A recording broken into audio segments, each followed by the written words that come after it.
नमस्कार दोस्तों, एक बार फिर से स्वागत करते हैं अपने YouTube चैनल में। और आज फिर लेकर उपस्थित हैं आपके सामने MCQ का एक और जखीरा, जिसमें हम लोग आज साइंस के प्रश्नों को करने वाले हैं।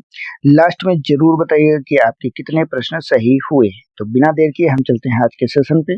आज का हमारा पहला प्रश्न है, विद्युत धारा का SI मात्रक क्या है या SI यूनिट आखिर क्या है। किसका पूछ रहा है? तो बेटा विद्युत धारा का पूछ रहा है। विद्युत धारा की SI का मात्रक हमेशा एम्पियर होता है, इसे ही आपको टिक करना है। इसमें अर्थ क्या होता है इसका प्रति सेकंड है। कितना? प्रति सेकंड की बात कर रहा है।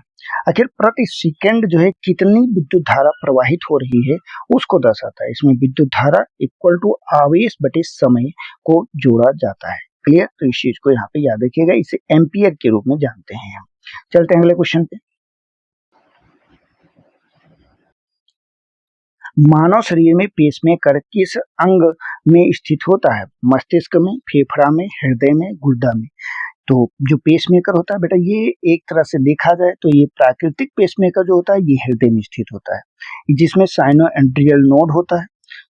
ये क्या करता है? ये हृदय की जो धड़कन होता है उसको नियंत्रित करता है। लेकिन वहीं पे अगर बात करते हैं मानव निर्मित जो पेसमेकर होता है, आर्टिफिशियल पेसमेकर होता है, जिसमें हृदय की गति को नियंत्रित नहीं कर पाता है, वहां पे कृत्रिम पेसमेकर रखा जाता है ताकि उसे हम रेगुलेट कर सकें। किसको? तो आपके हृदय की गति को। क्लियर? तो इस चीज को यहाँ पे याद रखिएगा। चलते हैं अगले क्वेश्चन पे हम।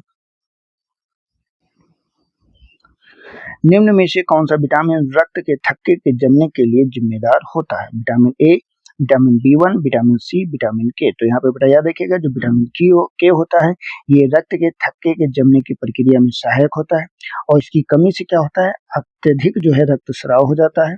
और एक तरह से अगर बात करते हैं ये विटामिन कैसी विटामिन है, तो ये बेटा वसा में घुलनशील है। जैसे आपने विटामिन सी को देखा था जल में घुलनशील, ये यहाँ पे ये वसा में घुलनशील है। और ये कहाँ पे पाई जाती है? तो ये हरी पत्तेदार सब्जियों में ज्यादा पाया जाता है। चलते हैं अगले प्रश्न पर। ध्वनि की तीव्रता किस पर निर्भर करती है?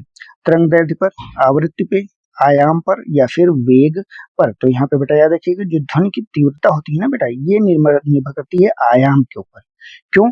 क्योंकि ये अधिक आयाम वाली जो तरंग होती है वो अधिक तीव्र ध्वनि उत्पन्न करती है, और जो आवृत्ति जिनकी कम होती है उसकी तीक्ष्णता जो है कम हो जाती है। मतलब जिसका आयाम कम होगा उसकी तीक्ष्णता भी कम हो जाती है। तो एक तरह से देखिए, जो आवृत्ति होती है ये ध्वनि की तीक्ष्णता या पिच को यहाँ पे दर्शाता है। चलते अगले प्रश्न पर। निम्न में से कौन सा अम्ल पेट में पाया जाता है? सल्फ्यूरिक अम्ल, हाइड्रोक्लोरिक अम्ल, नाइट्रिक अम्ल, या फिर एसिटिक अम्ल। तो यहाँ पे बेटा याद रखिएगा, हाइड्रोक्लोरिक अम्ल जो है ये पेट में पाया जाता है। ये मुख्यतः जो भोजन होता है उसको पचाने का काम करता है। इसके अलावा जो बैक्टीरिया होते हैं उनको नष्ट करने का काम वो करता है। और अगर एक चीज और होती है कि अगर काफी ज्यादा देर भूखे रहते हैं या फिर कभी ऐसे कुछ होता है इसकी मात्रा बढ़ जाए, तो वहां पे आपके एसिडिटी की समस्या उत्पन्न हो जाती है। हम चलते हैं अगले क्वेश्चन पे। मानव आंख में रेटिना का कार्य होता है प्रकाश को नियंत्रित करना, छवि को बनाना, प्रकाश का प्रवेश देना, आंख की सुरक्षा करना। तो बेटा जो रेटिना होती है ना, इसका काम आपको प्रकाश का प्रवेश देना या प्रकाश को नियंत्रित करना नहीं है, ना आंख की सुरक्षा करना है, वो तो पुतलियां करती हैं। आपका इसमें क्या है? छवि को बनाना। जो रेटिना है ये आंख का सबसे संवेदनशील भाग होता है, जहां वस्तु की वास्तविक और उल्टी छवि बनती है। कैसी छवि बनती है? पहली चीज तो यह वास्तविक है, और इसके साथ में क्या है? उल्टी है। मतलब जो भी आप वस्तु देख रहे हैं आंख में उल्टी ही बनती है। साथ में जो रॉड्स और कोन्स कोशिका होती हैं वो यही पाई जाती हैं। ये क्या करती हैं? ये इस चीज को आगे दिमाग को भेजती हैं, और दिमाग से इस चीज को तय होता है कि भैया ये क्या चीज आपके सामने दिख रही है। चलते अगले प्रश्न पर। पराक्रम दिवस किस महापुरुष की जयंती पर मनाया जाता है? भगत सिंह, चंद्रशेखर आजाद, सुभाष चंद्र बोस, या फिर लाला लाजपत राय। तो बेटा यहाँ पे याद रखिएगा, ये किसकी जयंती पे मनाया जाता है? तो ये सुभाष चंद्र बोस की जयंती पे मनाया जाता है। मनाया कब जाता है बेटा? ये 23 जनवरी को मनाया जाता है। ठीक। यह दिवस दिवस जो है उनके साहस, राष्ट्रवाद, आजाद हिंद फौज की स्थापना में या उनके जो योगदान है उनको देखते हुए इसको मनाया जाता है। हम चलते हैं अगले क्वेश्चन पे।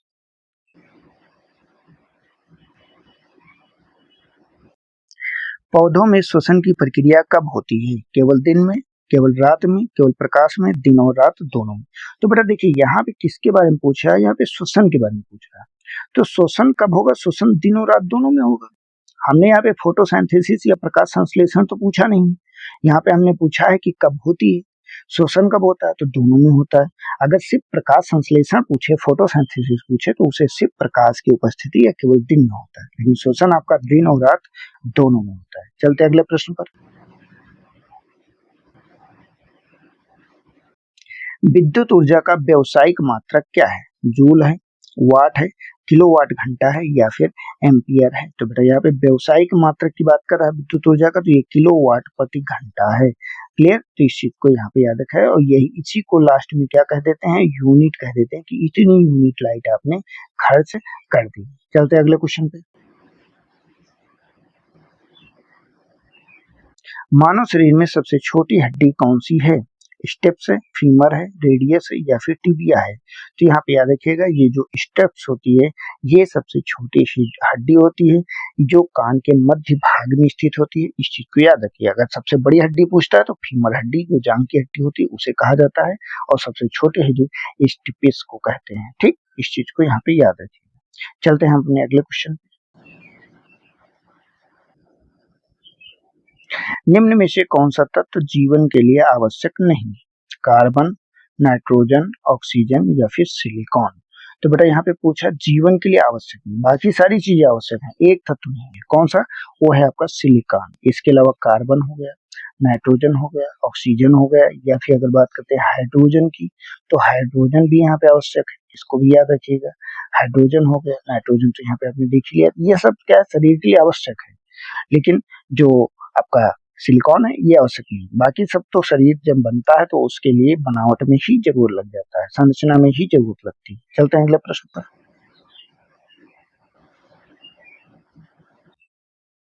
सूर्य से आने वाली ऊर्जा किस रूप में पृथ्वी पर पहुंचती है, ध्वनि तरंग के रूप में, यांत्रिक तरंग के रूप में, विद्युत चुंबकीय तरंग के रूप में या फिर अनुदैर्ध्य तरंग के रूप में। तो यहाँ पे बेटा याद रखिएगा विद्युत चुंबकीय तरंग के रूप में, या फिर दूसरे रूप में क्या कहते हैं फोटॉन के रूप में। किस रूप में, फोटॉन के रूप में ये आपकी पृथ्वी तक पहुंचती है, जो विद्युत चुंबकीय तरंगों का एक गुच्छे के रूप में हम जानते हैं। क्लियर, तो इस चीज को याद रखिएगा। और ये ऊर्जा क्या है, ये निर्वात में भी चल सकती, ध्वनि तरंगों के समान नहीं है, क्योंकि ध्वनि तरंगे आपके निर्वात में नहीं चलती हैं, और प्रकाश क्या है, ये निर्वात में भी चलता है। चलते हैं हम अपने अगले प्रश्न पर।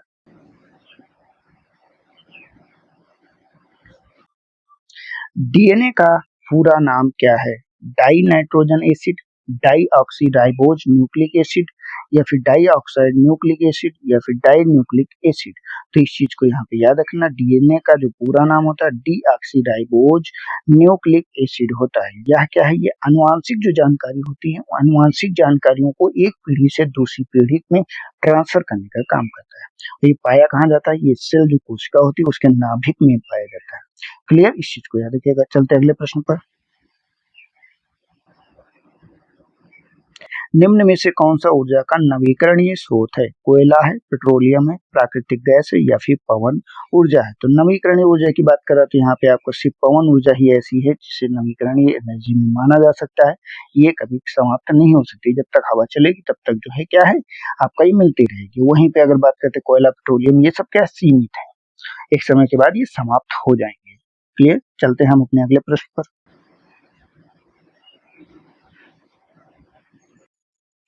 अम्ल और क्षार की पहचान के लिए किस सूचक का प्रयोग किया जाता है, लिटमस पेपर, थर्मामीटर, बैरोमीटर, ओल्टोमीटर। तो यहाँ पे बेटा याद रखिएगा हमेशा लिटमस पेपर का ही प्रयोग किया जाता है इस चीज को जानने के लिए कि कौन सा अम्ल है कौन सा क्षार है। और ये एक प्राकृतिक सूचक है जिसमें अम्लीय और क्षारीय घोल में अगर हम डालते हैं तो इनका कलर क्या होता है, हमेशा बदल जाता है। जैसे अम्ल में क्या होता है, इसका कलर नीला हो जाता है लिटमस पेपर का, और वहीं अगर आपका इसमें डालेंगे नीला क्षार में तो ये क्या होता है, लाल लिटमस अगर डालते हैं तो वो नीला हो जाता है, और अम्ल में क्या नीला लिटमस डालते हैं तो वो लाल हो जाता है। तो इस चीज को यहाँ पे आपको याद रखना है। तो आज के सेशन में इतने ही क्वेश्चन थे। आपके कितने क्वेश्चन हैं इसको बताइएगा, साथ में आज के प्रश्न का उत्तर दीजिएगा। मानव शरीर में यूरिया का निर्माण कहाँ पर होता है, गुर्दा में, यकृत में, फेफड़ा में या फिर प्लीहा में। क्लियर, हाँ देख लेते हैं कल जो हमने आपसे प्रश्न पूछा था उस प्रश्न का उत्तर। हमारा प्रश्न था आर्थिक मंदी रिसेशन की पहचान किससे होती है? मुद्रास्फीति के बढ़ने से, लगातार 2 तिमाहियों में नकारात्मक वृद्धि से, या फिर आयात बढ़ने से, या फिर निर्यात बढ़ने से। तो यहाँ पे जब लगातार 2 तिमाहियों में क्या होता है, आपका नकारात्मक वृद्धि होती है तो इसे आर्थिक मंदी माना जाता है। इसमें जीडीपी जो है वृद्धि दर्ज नहीं होती, मतलब ये कम दर्ज होती है। इसमें उत्पादन है, रोजगार है, आय है, इन सभी पे नकारात्मक प्रभाव पड़ता है। तो इस चीज को जरूर से जरूर याद रखिएगा। तो इस सेशन में इतना ही रहेगा। हमारा जो कल सेशन रहेगा ये हमारा स्टैटिक जीके से संबंधित रहेगा, जिसमें आप जरूर जुड़िएगा। जाने के पहले हमारे चैनल को सब्सक्राइब कीजिएगा, वीडियो को लाइक कीजिए और अधिक से अधिक अपने दोस्तों को शेयर कीजिएगा। आपका ये कंटेंट कैसा लग रहा है इस चीज को कमेंट करके जरूर बताइएगा। मिलते हैं नेक्स्ट सेशन में, तब तक के लिए जय हिंद, जय भारत, आपका दिन शुभ हो।